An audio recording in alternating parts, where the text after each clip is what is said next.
Hey guys, good morning. We've been working our way through digital marketing, and this week what we want to focus on are writing blog posts. Now, a typical blog post is going to be a little bit longer than what we're going to ask you to do, but we've trimmed this down so that it feels a little bit more manageable for you, and we're going to call this activity a mini blog post for you. So I've got two things for you today. I want to review your online learning plan, and I also want to go over with you 4 slides of information on creating a blog post so you know what we're talking about and how you can find everything.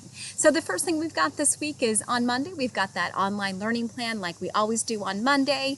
This little video and a little bit of a question for you. The next thing we've got is a mini blog post that we're going to work on in Schoology with a due date of Friday at midnight. Next week's going to be a little different for us because it's going to be Memorial Day weekend. So our dates are going to be a little different for next week. So make sure you stay tuned for that. So moving on, let's take a look real fast and see what we've got going on with this mini blog post. So notice again, this is our 3rd week that we've got this digital marketing that we're talking about. You might notice the same background on our slides. Let me move this window over here for us so it's a little bit more centered. And again, if we take a look at this, we've got to figure out what should we do with the amount of time and also budget that we've got. When we talk about social, that's a totally awesome thing. Some of you might be signed up for the social marketing media class next year. But in social, what we really have going on is we're interacting with our customers. On search, what we're talking about is that search engine optimization. Our blog posts are going to fall underneath of SEO, which is search engine optimization. So let's look at another quick example. Now, obviously there's no blog post written here, but you can kind of see a general format of how we would set up a blog post. So our question on the left is, how would you optimize that blog post? So remember that what optimize your blog post means is that in that blog post, we want to have those key words mentioned again and again. We also want to have some of the words that we would like to come up on a search in Google or other search engines, maybe in our headline or our subheaders or our call to actions. So we want to repeat those over and over again as we go down. You're going to notice kind of how this is set up. It recommends that you have a headline, of course, an image, subheaders, some content, and it doesn't say that it needs to be 5 pages of content.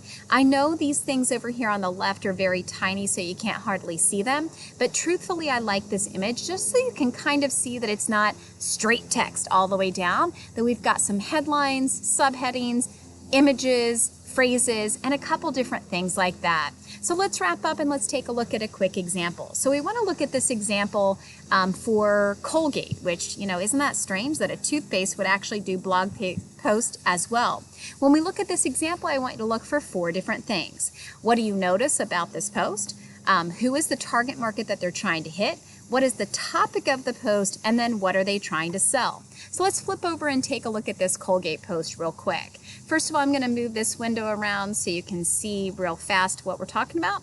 You're going to notice real quick that this literally is at the Colgate site. Would you have ever believed that a toothpaste site would actually have all kinds of stuff like that? And here's our blog post over here on the left. So our title is going to be 5 ways to stop bleeding gums. So what's our topic? Bleeding gums. There you go. As we scroll down and we take a look, obviously we've got that title and that heading right up here.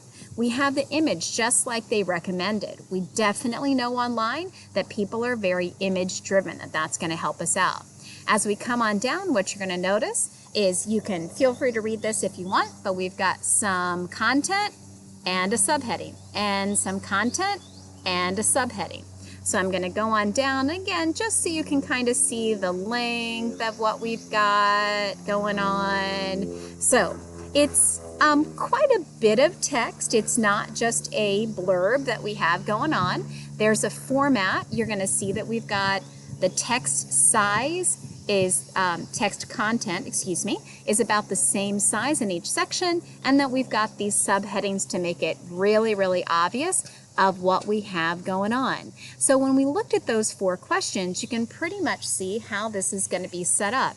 So again, kind of interesting that a toothpaste company would actually have all of those different things. And you're going to notice it's got an entire section in oral care. And again, it might be really surprising to you, but these different things are going to be searchable by these search engines, and it's going to lead them to come up higher on the page. So it's going to be useful information, and it's also going to be stuff that, again, drives that consumer right back to the Colgate website.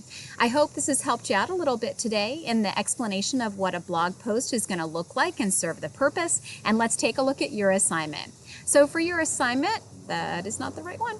For your assignment, it's going to be called the 2020 Mini Blog Post. You can write about anything, and please don't research it. You're just going to talk about something that you're familiar with. If you play soccer, tell me something about soccer. If you love to make cupcakes, tell me something about making cupcakes. And here are the things we're looking for right over here on the left, and you're going to record your answers right over here on the right-hand side. I'm here all week if you guys have any questions for me. I miss seeing you, and I hope we're together soon. Take care. Bye-bye.